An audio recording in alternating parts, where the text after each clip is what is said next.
তাহলে আপনি জান্নাতি হইতে হলে উভয় দিক খেয়াল রাখতে হবে। নামাজও পড়বেন, বিড়িও খাবেন, হবে না। নামাজও পড়বেন, চা দোকানে বেহুদা গল্প করবেন, হবে না। নামাজও পড়বেন, গালিগালাজও করবেন, হবে না। নামাজও পড়বেন, কবিরা গুনাহ করবেন, হবে না। উভয়টা থাকতে হবে, করণীয় থাকতে হবে, বর্জনীয় থাকতে হবে। এজন্য জান্নাত অনেক দীর্ঘ স্থায়ী এবং অনেক নাজ ও নিয়ামতে পূর্ণ। সেটা দিতে হলে আপনাকে একটু মুজাহাদা করতেই হবে, একটু ত্যাগ স্বীকার করতেই হবে, একটু পরিশ্রম করতেই হবে। এজন্য আল্লাহ পাক রব্বুল আলামিন বলেন, তারাই জান্নাতি যারা নিজেদেরকে যাবতীয় অনর্থক কথা এবং কাজ থেকে বিরত রাখে।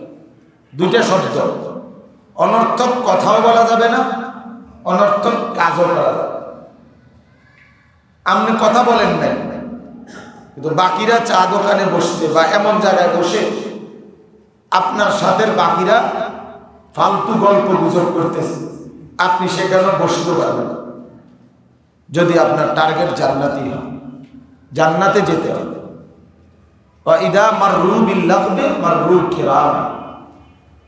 আল্লাহ বলেন, আমার প্রিয় বান্দারা বেহুদা কথা এবং কাজের কোন মজলিস দেখলে সেখানে না বসে ভদ্রচিতভাবে তার পাশ দিয়ে চলে যায়, বসে না। তাইলে এটা খেয়াল কর, ফালতু কোনো কথা কাজের পরিবেশে নিজেও অংশগ্রহণ করা যাবে না, বলাও যাবে না, বসাও যাবে না, করাও যাবে না। তাহলে এটা আমি আপনাদের কাছে গত জুমায় কিছুটা বলেছি। আজকে শুধু এই কথাটা বুঝাইতে চাই, অনর্থক কথা কাজ কি কি জিনিস, যার থেকে আমাকে বাঁচতে হবে।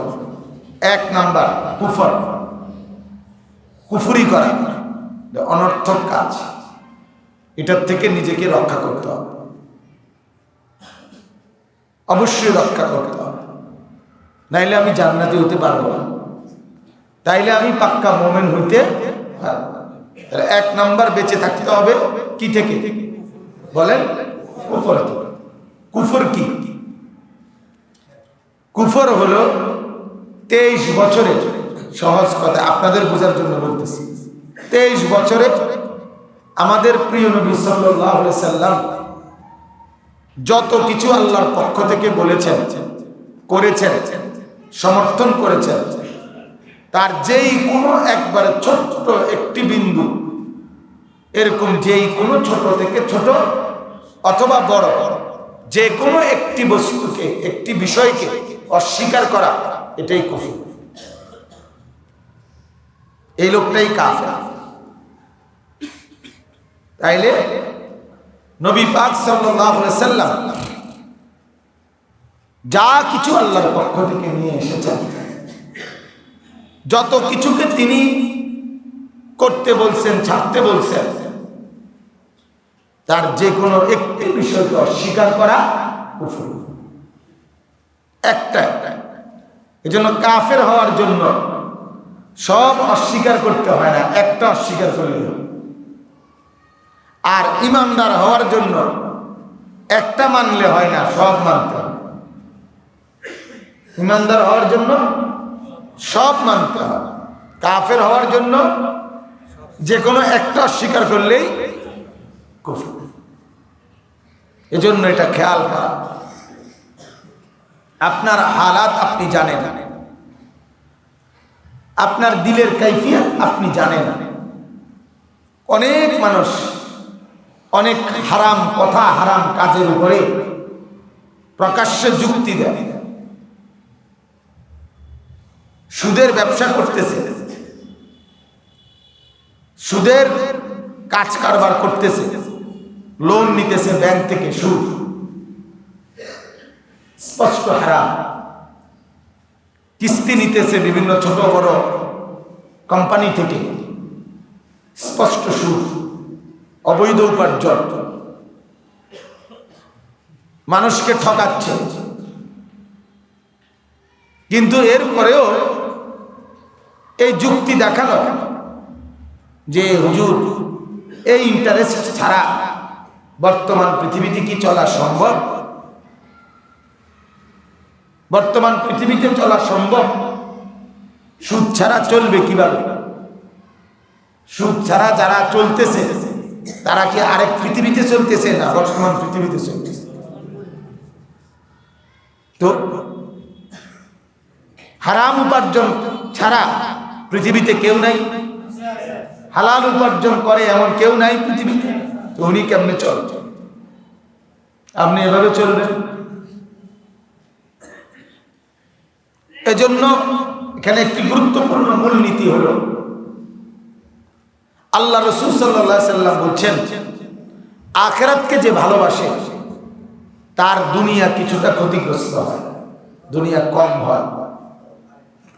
দুনিয়াকে যে বেশি মহব্বত করে তার আখিরাত ক্ষতিগ্রস্ত হয়। মান আহাব্বা দুনিয়াহু আদাররা বিআখিরাতি, নবী বলে যে দুনিয়াকে ভালোবাসে তার আখিরাত ক্ষতিগ্রস্ত হয়। ওমান আহাব্বা আখিরাতাহু আদাররা বিদুনিয়া, আর যে আখিরাতকে ভালোবাসে তার দুনিয়া ক্ষতিগ্রস্ত হয়, দুনিয়া একটু লসই হয়। ফাতিনু মা ইয়াবকা আলা মা ইয়াফনা, নবীজি বলেন, হে আমার উম্মত, আমি তোমাদেরকে পরামর্শ দিচ্ছি কোনটা করবে। এখন আখিরাত ভালোবাসলে দুনিয়া কমে যাবে, দুনিয়া ভালোবাসলে আখিরাত কমে যাবে। তখন তোমাদের করণীয়টা কি? আল্লাহ রাসূল বলেন, তোমরাই ফয়সালা করো যেটা ক্ষণস্থায়ী, যেটা স্থায়ী। আমি নবী পরামর্শ দিচ্ছি ক্ষণস্থায়ীটার উপরে স্থায়ীটাকে প্রাধান্য দাও। এখন আমরাই বলেন ক্ষণস্থায়ী কোনটা, স্থায়ী কোনটা? দুনিয়া কি, স্থায়ী কি, আখিরাত? তাইলে প্রাধান্য দেওয়া কোনটা কি? আখিরাত। আখিরাত। আমার একটা ছোট্ট বাড়ির কাজ চলতেছে আমার কিনা জায়গার মধ্যে। তো ইট, বালু, সিমেন্ট, রড, মিস্ত্রি, মাটি ফেলানো, লেবাররা যে কাজ করে, এই সবগুলোর ব্যাপারে যদি আমি আরেকটু নজরদারি বাড়াই, দিবারাত্রি যদি এর পিছনে সময় দিই, আমার আন্দাজে বলে, আমার বুঝ অন্যান্যরা পরামর্শ দিছে, আমার 2-4 লাখ টাকা লাভ হবে, মানে আরো সেই করত। কিন্তু আমার সময়ের ব্যস্ততার কারণে এই ওয়াজ মাহফিল, মাদ্রাসা, বিভিন্ন কাজকর্ম, দৌড়াদৌড়ির কারণে আমি পুরা সময় দিতে পারি। নিজে গিয়া যে ফিল্ডে খুঁজবো, কোনখানে গেলে 400 টাকা কম পাবো, এক গাড়ি বালুতে হয়তো 800 টাকা কম পাবো, আমি ওইটা বুঝি না যে এটা। কিন্তু আমার হিসাব হইল যে দুনিয়া একটা ঘর করা দরকার, তো করছি, তো আমার পুরাটা সময়, পুরাটা ফিকির আমি এইটার পিছনেই ব্যয় করুন না। আমি দুনিয়াতে শুধু এই জন্য আসি, আমাকে আল্লাহ তাআলা এই জন্য পাঠায় নাই যে আমার রাত্র দিনের সাধনা একটা বিল্ডিং না। সব মিলাইয়া 2-4 লাখ টাকা লস হোক, কি দুনিয়া না? কথা বুঝেন না? 5 লাখ টাকাই লস হইল আর কি, তো কি হয়েছে, অসুবিধা কি? দুনিয়া না। আর দুনিয়া কিছু লস হলে কিচ্ছু হয় না, আখিরাত যেন লস না। এক গাড়ি বালু 800 টাকা লাভ না হোক, এক ওয়াক্ত নামাজ জামাত ছুটে না যাক। কথা বুঝেন? এক বেলার তাসবিহ যেন ছুটে না যায়, কোরআনুল কারীমের তেলাওয়াত যেন ছুটে না যায়, এটা ফিকির হওয়া উচিত। আখিরাত যার সামনে, তার দুনিয়া নিয়ে এত ব্যস্ততার কোনো দরকার নেই।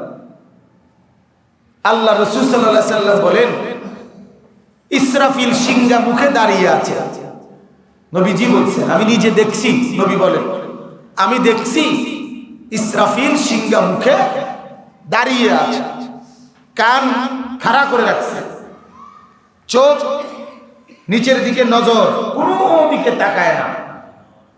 ইসরাফিল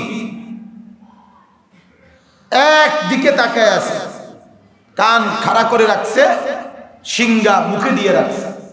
আল্লাহ রাসূল সাল্লাল্লাহু আলাইহি ওয়াসাল্লাম বলেন, বলো তো এই অবস্থায় ইসরাফিলকে দেখা যে ফু দেওয়ার জন্য, পৃথিবীটাকে কিয়ামত বানায় ফেলার জন্য রেডি, এই অবস্থায় দেখে আনন্দ করি কিভাবে, ফুর্তি করি কিভাবে? কাইফা আনউমু, কাইফা আনউমু, নবী নিজে, আমি কিভাবে আনন্দ করব? ও সাহিবুস সূরি কাদ ইলতাকামা, অথচ সিংহাওয়ালারে দেখছি সিংহা মুখে কামড়াইয়া ধরে রাখছে, মানে ইসরাফিল। ও হানা জাবহাতাহু, কপাল নিচের দিকে নামায় রাখছে। ও আসগা সামআহু, কান খাড়া করে রাখছে। ইয়ান্তাজিরু, অপেক্ষা করছে, মাতা ইউমারু বিন নাফখে, কখন তাকে ফু দেওয়ার কথা বলব। সে রেডি, অ্যাটেনশন, শুধু আল্লাহ বলবে ফু দাও, সাথে সাথে। তাহলে এতটা প্রস্তুত অবস্থায় ইসরাফিলকে দেখে আমি দুনিয়া নিয়ে এত ব্যস্ত কিভাবে হব? আল্লাহ রাসূল সাল্লাল্লাহু আলাইহি সাল্লাম বলেন, ওয়া ইন্না মাসালি ওয়া মাসালুদ দুনিয়া, আমার আর দুনিয়ার সাথে সম্পর্ক কেমন? আল্লাহ রাসূল বলেন, কারাকিবিন ইস্তাযাল্লা তাহতা শাজারাতিন সুম্মা রাহা ফাতারাকাহা, যেমন এক মুসাফির রাস্তা দিয়ে চলতেছিল, হঠাৎ করে রৌদ্রের কারণে ভীষণ গরম লাগতেছে, তো যাবে অনেক দূর, মাঝখানে রৌদ্রের গরমের কারণে এক গাছের নিচে একটু ছায়া নেওয়ার জন্য গাছের নিচে বসলো, একটু শরীরটাকে ঠান্ডা করলো, গাছের ছায়ায় একটু ঠান্ডা ঝিরঝিরে বাতাস তার গায়ে লাগলো, একটু পরেই আবার ওই গাছটাকে গাছের জায়গায় রেখেই ওই পথিক নিজের গন্তব্যের সামনের দিকে রওনা হয়ে গেল। আল্লাহ রাসূল বলেন, আমিও ঠিক এরকম, আমি তো জান্নাতের যাত্রী, আমার গন্তব্য তো হাসরের মাঠ, মাঝখানে মাত্র ৬৩ বছরের জন্য দুনিয়া নামক এক গাছের নিচে একটু বিশ্রাম নিছিলাম, বসছিলাম আর কি। এটা আমার মূল কিনা জায়গা না, আমি আরো দূরের যাত্রী, আমি আরো অনেক দূর যাব। এ ছিল আল্লাহ রাসূল সাল্লাল্লাহু আলাইহি ওয়াসাল্লামের, কি সুন্দর উদাহরণ দিয়ে তিনি বুঝাই দিয়েছেন, পরিষ্কার করে বলে দিয়েছেন। কিন্তু আফসোসের বিষয় হলো আমাদের কাছে তার কোনো অনুভূতি নেই। কেন নাই? দুই কারণে নাই। এক হলো এই সম্পর্কিত পড়ালেখা নাই, দুই হলো এই পড়ালেখা না থাকার কারণে গাফেলদের সাথে চলতে চলতে অনুভূতি ভোঁতা হয়ে গেছে। যাদের সাথে চলে ফিরে উঠে বসে বিড়ি, চা, বিস্কুট, নেতাগিরি, এরপরে ক্ষমতা, দল, রাজনীতি, চাকরি, ব্যবসা, দেশ বিদেশ, দোকানদারি, এই সমস্ত কথাবার্তা ছাড়া একজন আরেকজনের সাথে আর কোনো কথা নাই। এমন মানুষের সাথে চলেও না যাদের কাছে চললে ফিরলে কিছু আখিরাতের কথা শুনবে, এমন মানুষের কাছে যাওয়ার সময় নাই, এমন মানুষের কাছে বসার সময় নাই। দুনিয়া কিন্তু এই পর্যন্ত হাজারো বুদ্ধি খাটাইয়াও এই পর্যন্ত কেউ তার দুনিয়ার সকল চাহিদা পূরণ করতে পারে নাই। হাজার লক্ষ কোটি টাকার মালিকেরও অগণিত আফসুস এখনো রয়ে গেছে, খবর নেই। তারও পেরেশানির সীমা পরিসীমা। সকল চাওয়া পূর্ণ হবে একমাত্র জান্নাতে। কোথায়? শুধু জান্নাত। সকল চাওয়া পূর্ণ হবে কেবলই জান্নাত। দুনিয়া সকল চাওয়া পূর্ণ হওয়ার জায়গা না। বুঝতে শিখে অনুভব করেন, অনুভব করেন। এজন্য আল্লাহ তাআলা বললেন যাবতীয় অনর্থক কথা এবং কাজ থেকে বিরত রাখা জান্নাতি মুমিনের সিফাত। তাহলে এটার প্রথম অর্থ কি বলেন? অনর্থক কথা কাজের এক নম্বর কি? কুফর। ওমা ভুলে গেছে, ভুলে গেলে কি লাভ হইল? এক নম্বর কি বলেন? নিজেকে কুফরি থেকে বাঁচাইতে হবে। আমার কথাবার্তা আচরণে যেন এটা বোঝা না যায় ইসলামের এই বিধানটাকে আমি অস্বীকার করি, এমনটা যেন বোঝা। তাইলে আমার কি থাকবে না? ঈমান, জান্নাতে যাওয়ার সুযোগ হবে। কুফরের আরেকটা প্রকার হইল ইস্তেহজা। এটাও কুফরি।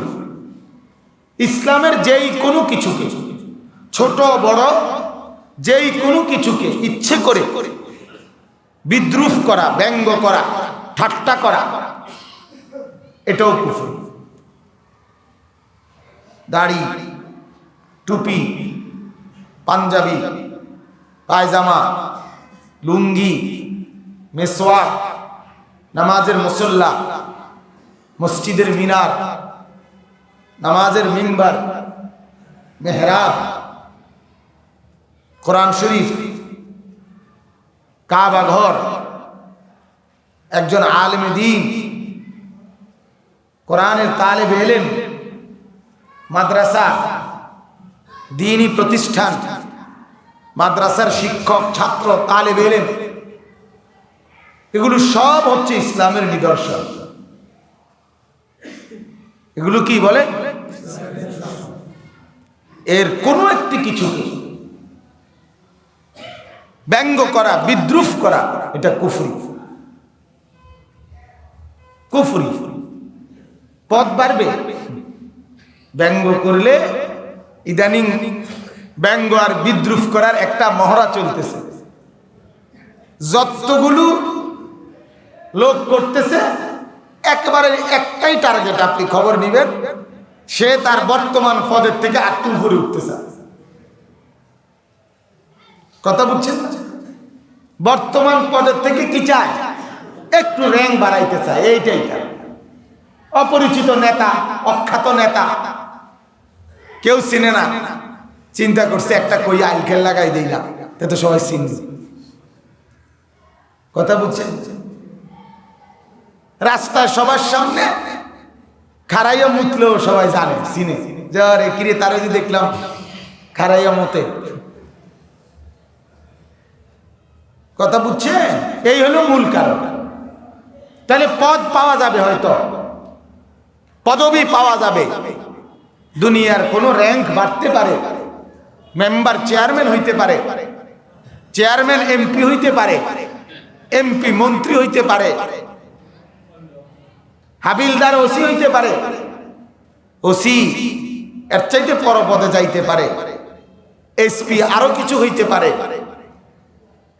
অনেক কিছু দুনিয়ায় বাড়তে পারে, নিচের র্যাঙ্ক উপরে উঠতে পারে, আখিরাত মিলবে না।